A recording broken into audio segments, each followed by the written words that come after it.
신명기 28장 1절로 6절 말씀. 신명기 28장 1절로 6절 말씀. 하나님의 말씀을 지켜 행하면이라는 제목으로 허락하신 말씀입니다. 신명기 28장 1절에서 6절.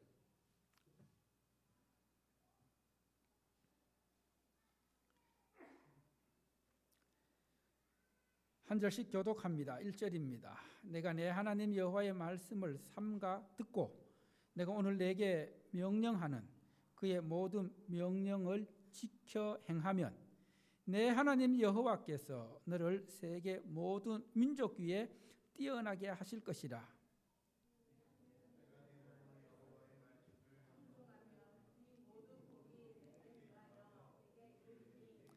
성읍에서도 복을 받고 들에서도 복을 받을 것이며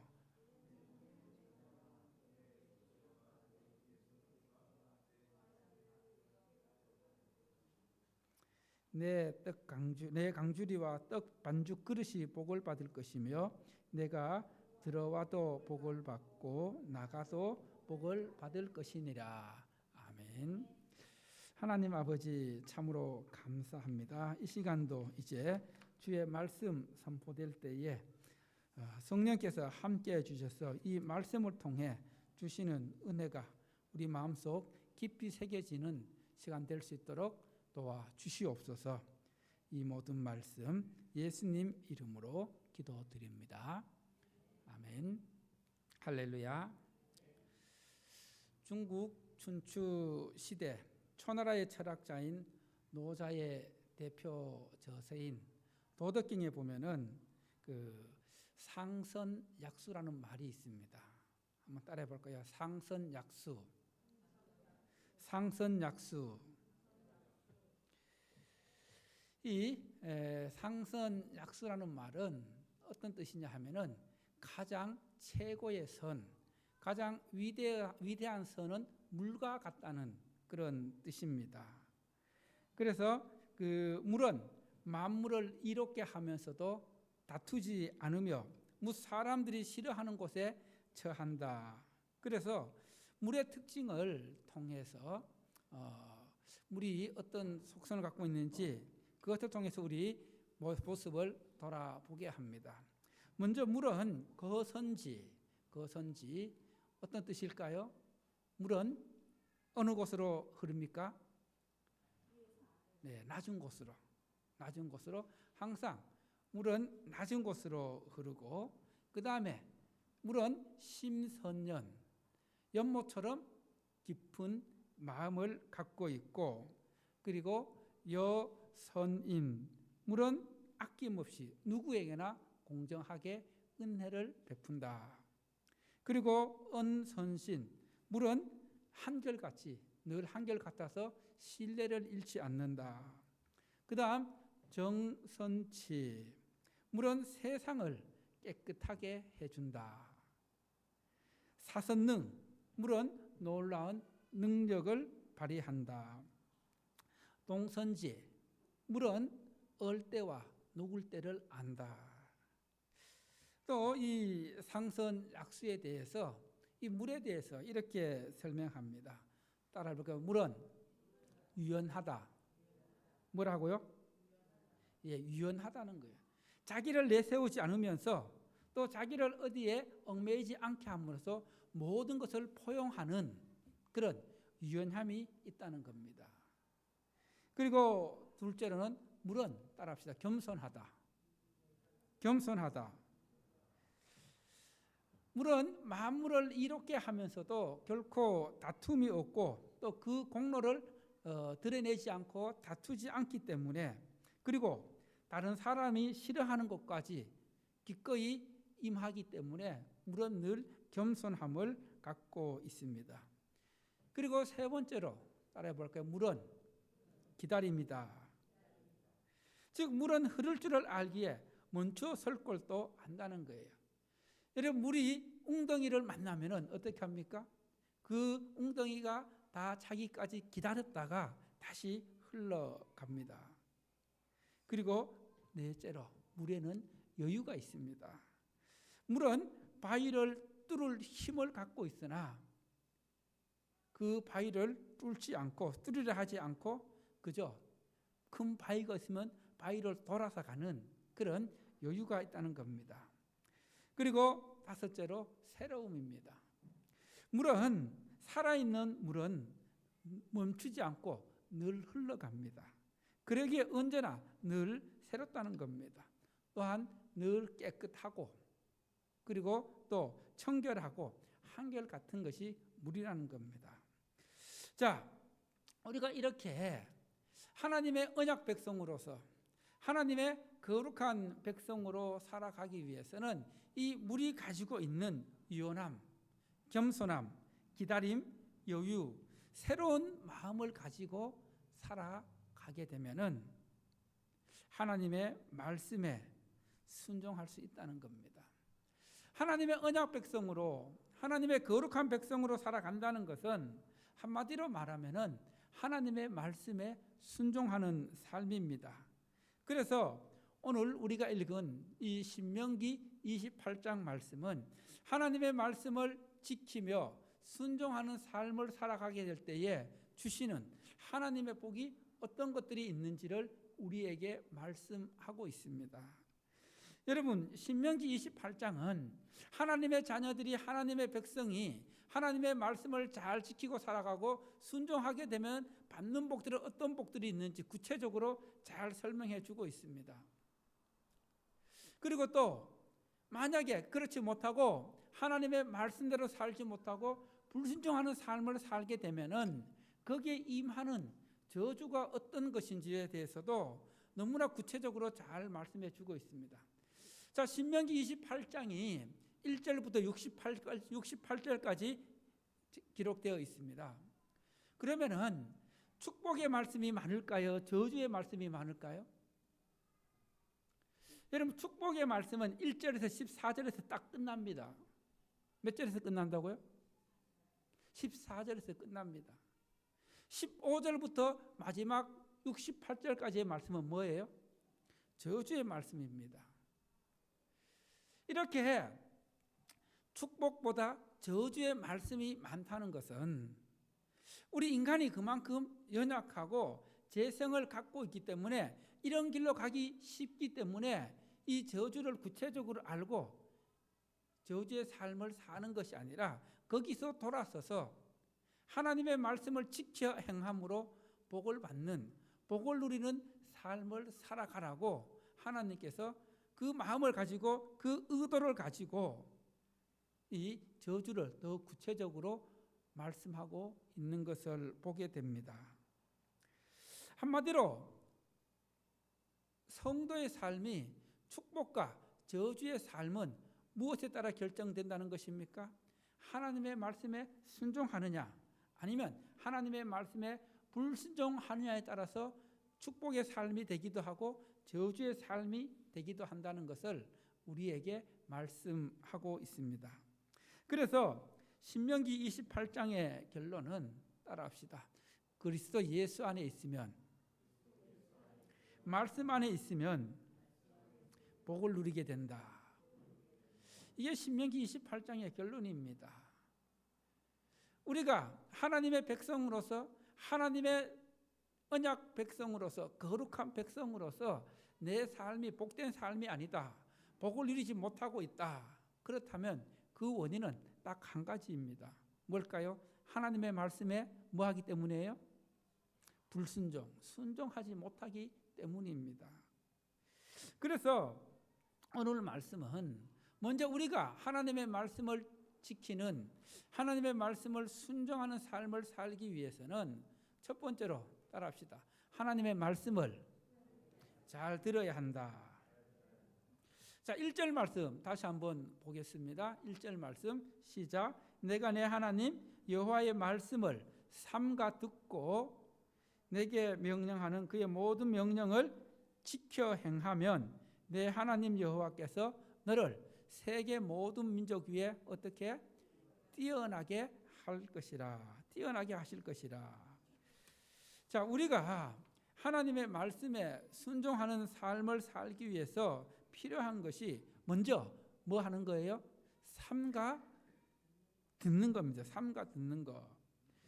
1절 말씀에서 내 하나님 여호와의 말씀을 삼가 듣고, 여러분 이 삼가 듣는다, 삼가 듣는다, 이것을 히브리어로 찾아보면은 쉐마, 샤마, 이 쉐마라는 동사를 쓰고 있는데, 우리가 지난 시간 신명기 6장 말씀을 들을 때에도 하나님께서 먼저 이스라엘 백성들에게 어떻게 말씀하셨어요?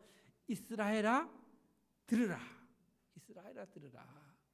너는 내 하나님 여호와는 유일하신 여호와이시니 마음을 다하고 무엇을 다하고 뜻을 다하고 힘을 다하여 내 하나님 여호와를 사랑하라.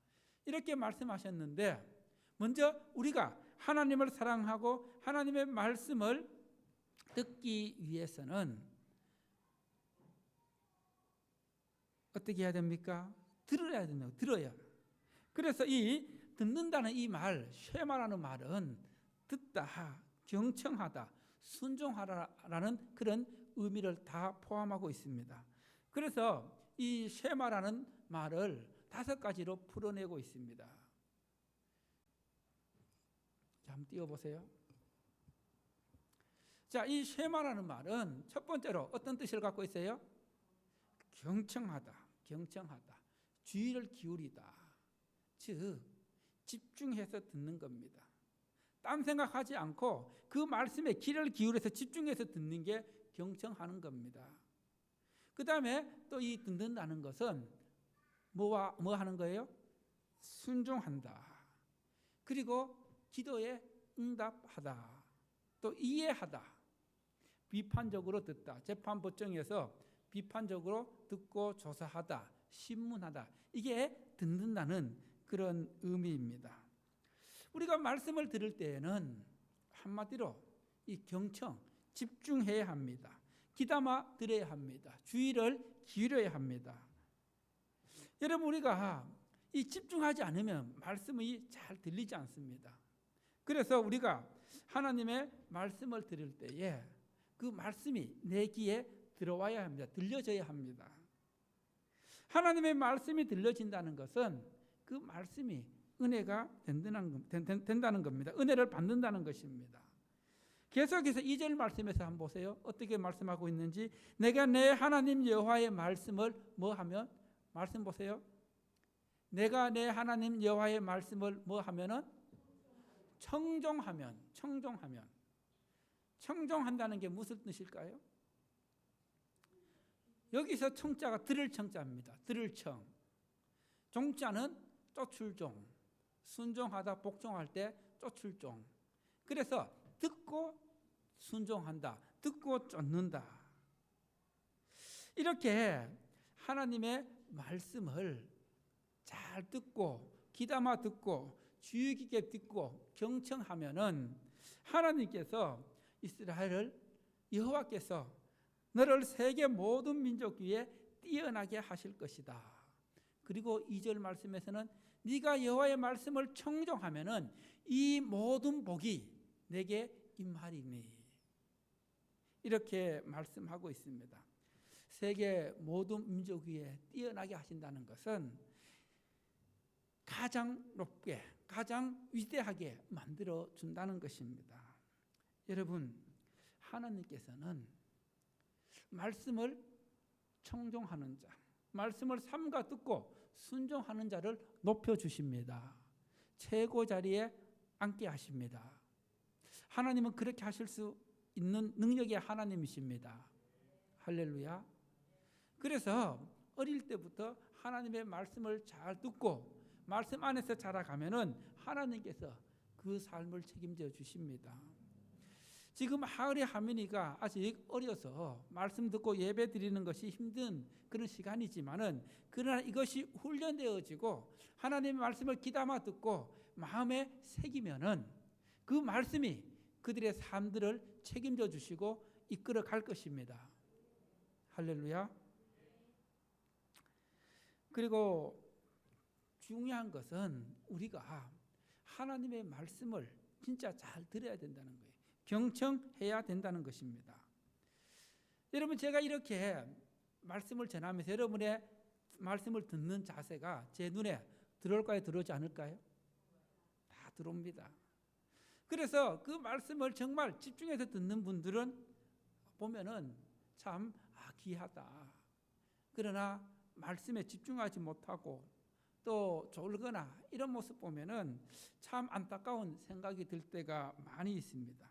왜냐하면은 이 말씀 전하는 시간은, 따라서 말씀은 영적인 만나를 먹는 시간이다. 어떤 시간이라고요? 영적인 만나를 공급받는 시간인데, 졸거나 딴 생각하거나 주의를 다른 데 두면은 그 영적인 만나를 공급받아야 하는 시간에 영적인 만나를 공급받지 못하기 때문에 그 영혼이 힘을 얻을 수 없다는 겁니다. 제가 이렇게 하나님의 말씀을 전할 때에 안타까운 마음이 들다면은 하나님께서는 오죽하겠습니까?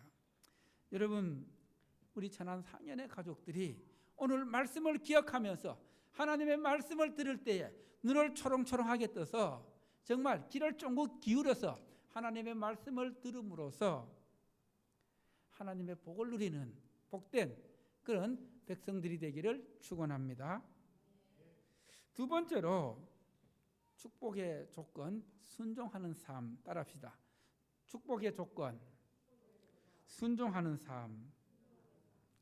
자, 1절 말씀에서 그 모든 명령을 지켜 행하면, 그리고 2절에서는 이 모든 말씀을 청종하면은, 이 명령을 청종하면은 이 모든 복이 내게 임한다고 하나님께서 말씀하셨는데, 여러분, 이 성경 66권에 들어있는 이 사람들의 그런 삶을 돌아보면은 하나님의 말씀에 순종하느냐, 또 순종하지 못했느냐, 순종하는 삶을 살았느냐, 그렇지 못했느냐를 우리에게 보여주고 있습니다. 순종의 삶을 살았으면은 그 삶이 참으로 축복, 복된 삶이었고, 순종하지 못했으면은, 불순종의 삶을 살았으면 저주의 삶을 살았다는 것을 알려주고 있습니다. 여러분, 창세기에 아담과 하와 하나님의 말씀에 불순종함으로 결국 그들은 죄악 속에서 저주의 삶을 살게 되었고 에덴 동산에서 추방당했습니다.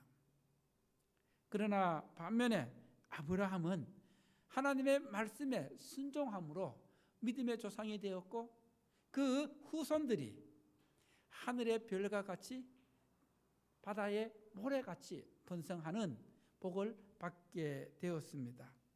그리고 이제 뒤에 살펴볼 모세의 뒤를 이었던 여호수아, 나의 종 모세가 내게 명령한 그 율법을 다 지켜 행하고 좌로나 우로나 치우치지 말라. 그리고 이 율법책을 내 입에서 떠나지 말게 하여 주야로 그것을 묵상하여 그 안에 기록된 대로 다 지켜 행하라. 그리하면은 하나님 어떻게 말씀하셨어요? 따라해 볼까요? 네가 어디로 가든지 평탄하고 형통할 것이라. 여호수아 1장 9절에서 말씀하고 있는 말씀입니다.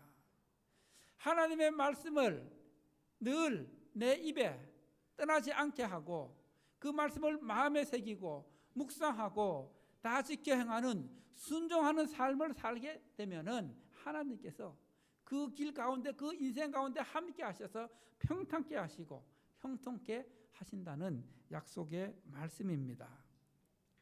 여러분, 이스라엘의 초대왕 사울은 하나님의 말씀에 불순종함으로 결국 왕위에서 쫓겨났고 저주의 삶을 살게 되었습니다. 그러나 다니엘은 어려운 환경 속에서도 하나님의 말씀대로 살았을 때에 하나님께서 그를 위험 가운데서 지켜주셨고 구해 주셨습니다. 그의 인생을 책임져 주셨습니다. 그리고 신약에 와서 예수님은 하나님의 말씀에 하나님의 뜻에 죽기까지 순종하셨을 때에 빌립보서 2장 10절 11절 말씀에서 하나님께서 그를 지극히 높여 모든 무릎을 예수의 이름에 꿇게 하시고, 하나님께서 이렇게 하나님의 뜻에 순종하게 되면은 그 순종하는 그 삶을 하나님께서 이끌어 주시고 책임져 주십니다. 복을 허락해 주십니다. 그래서 신명기의 말씀 여러분이 계속 읽어보면은 계속 강조되고 반복되는 것이 말씀을 지켜 행하면 내 날이 장구하고 내 후손이 잘 되고 네가 범사에 복을 누리게 된다는 말씀을 우리에게 전해주고 있습니다. 여러분 잘 들으십시오. 우리가 믿음으로 은혜로 구원받습니다. 믿음으로 은혜로 구원받지만은 그러나 우리의 신앙의 삶에서 믿음의 여정 가운데 복을 누리냐 누리지 못하냐는 것은 하나님께 똑같이 동일하게 은혜 주시는 것이 아니라 그 사람의 삶에 따라서 순종에 따라서 주시는 복이 다르다는 겁니다. 그것을 알아야 합니다. 그래서 순종하는 삶을 살기 위해서는 말씀을 입에서 떠나지 않게 하고 그 말씀을 마음에 새겨 늘 묵상하면서 순종하는 삶을 살게 될 때 그 말씀이 내 삶을 이끌어 갑니다. 인도해 갑니다. 여러분 말씀이 내 마음에 없으면 새겨지지 않으면 말씀대로 살아갈 수가 없는 것입니다. 그러나 하나님의 말씀이 내 마음에 새겨져서 그 말씀대로 살아가면 그 말씀이 나를 인도하여서 하나님의 풍성한 복으로 이끌어 준다는 사실입니다. 할렐루야. 여러분의 삶이 순종하는 삶이 되어서 하나님의 풍성한 복을 누릴 수 있기를 바랍니다. 그러면 마지막으로 순종하는 삶을 통해 주어지는 복이 구체적으로 어떤 복입니까? 오늘 말씀 가운데 3절에서 6절까지의 그 말씀이 하나님의 말씀을 순종하게 되면은 3절에서는 성읍에서도 복을 받고 들에서도 복을 받는다. 이것은 생활의 복입니다. 우리가 생활할 때 주어지는 복이라는 겁니다. 그리고 4절에서 내 몸의 소생이 복을 받는, 자녀들이 복을 받는 자녀의 복입니다. 그리고 5절 6절에서는 토지의 소산, 짐승의 새끼가 복을 받고 강주리와 떡, 반죽, 그릇이 복을 받는 것은 소유의 복입니다. 그리고 들어가도 복을 받고 나가도 복을 받는 것은 출입의 복입니다. 여러분 이런 복을 받기를 원하지 않습니까? 이런 복을 받기 원하지 않습니까? 생활의 복, 자녀의 복, 소유의 복, 그 출입의 복, 이런 복을 받기 위해서는 어떻게 된다고요? 말씀에 순종하는 삶을 살아야 이런 복이 내 삶에 임한다는 것을 말씀하고 있습니다. 그래서 3절에서 6절까지는 어떻게 보면 개인적인 복입니다. 그 다음 7절부터 14절까지는 개인을 뛰어넘어서 민족적인 복, 공동체에 주는 복입니다. 그래서 하나님께서는 모든 민족에 뛰어나게 하는 민족의 우월성의 복을 주시고, 그리고 한 길로 왔다가 7길로 도망가는 전쟁에서의 승리의 복을 주시고, 그리고 많은 민족에게 꾸어질지라도 꾸이지 아니하는 민족의 부유함, 민족의 부강함. 여러분 나라가 못 살면은, 나라가 가난하면은 빚을 집니까 안 집니까? 우리나라가 1997년에 나라에 돈이 없어갖고 어디에 돈을 빌렸어요? IMF 국제기금통화기관에 돈을 빌려서 우리가 엄청난 고통을 당했잖아요. 그런데 하나님께서 하나님의 말씀을 지켜 행하는 민족은 꾸이지 않은, 꾸어질지라도 꾸이지 않는 그런 부강함, 그것을 허락해 주시겠다는 겁니다. 그리고 또 머리가 되고 꼬리가 되지 않는 민족의 명예. 이만큼 하나님의 말씀을 순종하게 되면은 하나님께서 그 삶을 복으로 인도해 주신다는 것을 우리에게 약속하고 있습니다. 여러분, 정말 여러분들이 하나님 이런 복을 받기를 원하신다면 말씀대로 살아갈 수 있기를 바랍니다. 이런 복이 성경에 그냥 적혀 있는 것이 아니라 오늘날도 하나님의 말씀, 하나님의 언약 안에 있는 백성들에게는 예수님을 통해 줄 수 있는 복이 된다는 겁니다. 어떤 특정인들에게 주어지는 복이 아니라 말씀대로 살아가는 자들에게는, 말씀에 순종하는 자들에게는 누구에게나 이런 복을 주어진다는 것을 하나님께서 말씀하고 있습니다. 하나님께서 이렇게 가나안 땅에 들어갈 이스라엘 백성들에게 이렇게 풍성한 복을 약속하고 있는 이유가 무엇입니까? 바로 그것은 그들이 가나안 땅에서 정말 언약 백성으로 하나님의 복을 누리며 잘 살아가기 위한 목적도 있지만은, 그러나 다른 한편으로는 따라합시다. 받은 복을 흘려보내는 복의 통로가 되기 위함이다. 여러분, 우리가 하나님의 은혜를 받았으면은, 하나님의 복을 받았으면은 주변의 많은 사람들에게 그 복을 흘려보내서 하나님의 영광을 드러내고 하나님의 이름을 드러내는 그런 삶을 살기 위해서 하나님께서 복을 주신다는 겁니다. 그래서 하나님의 자녀들이 복받은 백성으로 살아가는 그 목적이 그 복을 나 혼자 누리는 것이 아니라 주변의 사람들에게 함께 누리기 위함임을 우리가 기억하고, 우리도 순종의 삶을 살면서 받은 복을 주변에 흘려보내는 축복의 통로, 복의 통로로서의 삶을 살아가면서 주변에 믿지 않는 영혼들을 구원하고 전도하고 하나님께로, 교회로 인도하는 삶을 살아가기를 축원합니다. 할렐루야.